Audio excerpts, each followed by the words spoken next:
Hey, it's Uncle Drew talking to you. It's the freelancer letting his freak flag fly. It's been a couple of weeks since we've spoken, but well, yes, in the midst of these interesting times, you think about how your business goes at different times, good times, bad times.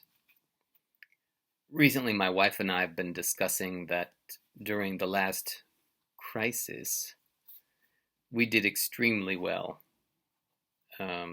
She was working for expatriate clients in the country we live in.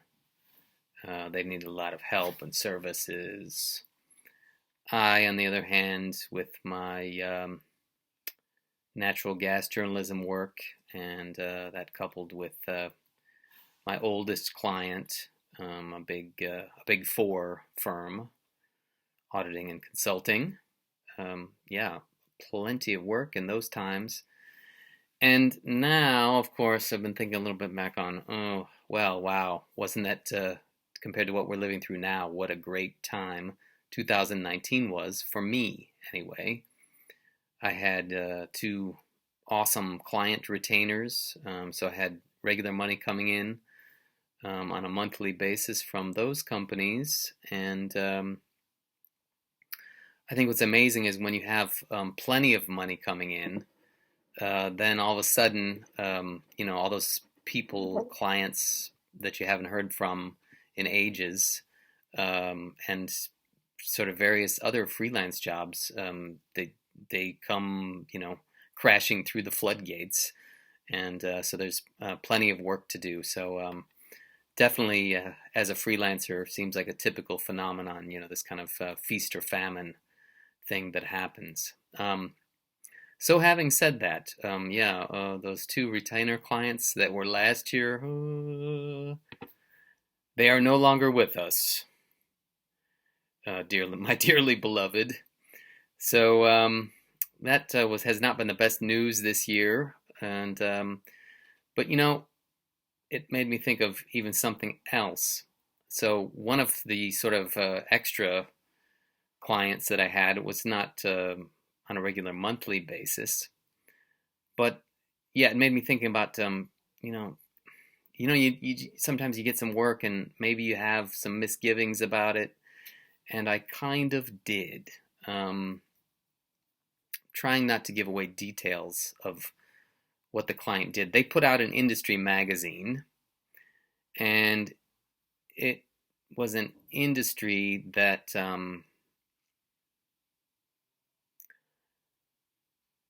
I would just rather not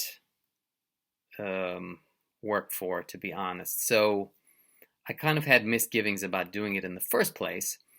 But the other problem is I have a rate when I copy edit things for regular clients, and I thought, okay, the person negotiating the rate, that produces the magazine, it was very hard nosed, and would only accept uh, basically less than half of what I usually ask for. And I thought, okay, you know, um, it's not the most strenuous work, so I'll roll with it, and come back to him after he sees the excellent work that I do. So yeah, because it was infrequent, this magazine, I don't know, came out a few times a year. It wasn't every month. I wasn't thinking about it, and I just kept on doing it. So then at the beginning of this year, didn't hear from them for a long time, and then all of a sudden, oh, whoops, here comes the magazine to edit again. And given what's been happening with the economy, with inflation, the devaluation of the currency where I live, excuse me, I thought, there's no way. I I feel kind of bad doing this work. I don't want to work for this client, and according to you know my feelings. So if they don't take my rate, they just take it or leave it, buddy. And so I wrote the rate, and I don't know. It's it's kind of funny things like this. I don't know, it took this person like 2 weeks to get back to me. So I just thought, how that's how important it is to this client. And then finally, they were, well, why? What is the justification? Why should this rate be so much? And I wrote, well, yeah, I've proven myself for regular clients. This is the minimum that I would ask for, and not to mention the very high rate of inflation and the devaluation of the currency, which has kind of gone crazy since the coronavirus pandemic. So I basically wrote, when he kind of rejected that, then I thought, okay, I'll just go just a smidge below my rate, and I said, okay, well, how about a compromise of this? And the weeks have flown past, and yeah, okay, so it's times like this you think like, well, God, considering the loss of clients in this economic crisis that was, in the wake of the coronavirus pandemic, you think, well, wouldn't you do anything for money? And you know what?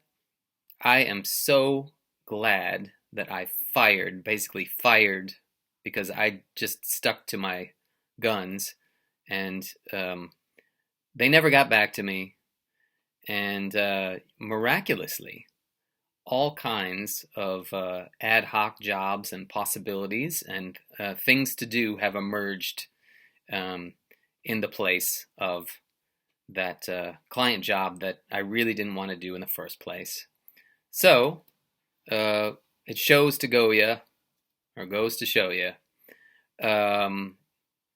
Sometimes it's really worth following your heart. It's worth taking that chance.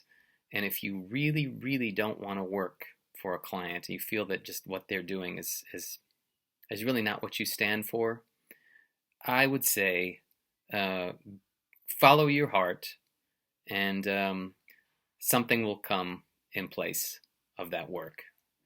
That's my tip for the day. This is Uncle Drew talking to you, the freaky freelancer letting his freak flag fly. Goodbye.